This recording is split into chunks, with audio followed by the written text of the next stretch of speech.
संजय राऊत तथ्य समजून कधीच बोलत नाहीत हे आता जनतेला चांगलं कळालंय। मला तुम्ही सांगा, बारामती राहुरी दोन्ही ठिकाणी विधानसभेसाठी निवडणुका होतात आणि त्याचं कारण आहे तिथे मृत्यू झाले, मृत्यूचं दुःख आहे। बारामतीमध्ये स्वर्गीय अजितदादाचा मृत्यू आणि तिथे भाजपाचे आमदार कर्डिले साहेबांचा मृत्यू। आता ह्या दोन मृत्यूमध्ये फरक कसा असू शकतो? आणि त्याला राजकीय दृष्ट्या जर तोलायचं झालं तर हा नीचपणाचं लक्षण म्हणावं लागेल। दुसरं असं आहे की दुःख ते दुःखच असतं, फरक काढणं खऱ्या अर्थाने जनतेचा अपमान करणं होय, जे संजय राऊतांनी केलं।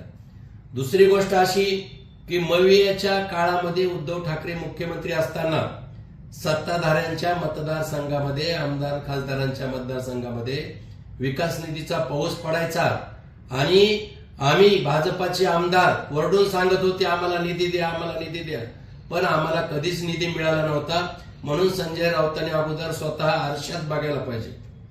दुसरं असं आहे की ते म्हणाले शिंदे गटाचं ऑपरेशन मुख्यमंत्री देवाभाऊ करतील। मला त्यांना सांगायचंय की देवाभाऊ ऑपरेशन करतात, पण जनमताच्या बळावर करतात आणि 2024ला दाखवून दिलं, 2019ला ऑपरेशन केलंय आणि म्हणून तुमचं ऑपरेशन सर्जरी सगळी केली, पण या राज्यातील जनबळावर, जनतेच्या बळावर ऑपरेशन करतात। उगाच दिशाभूल करण्यासाठी आणि गैरसमज निर्माण करण्यासाठी फालतू बडबड बंद करा।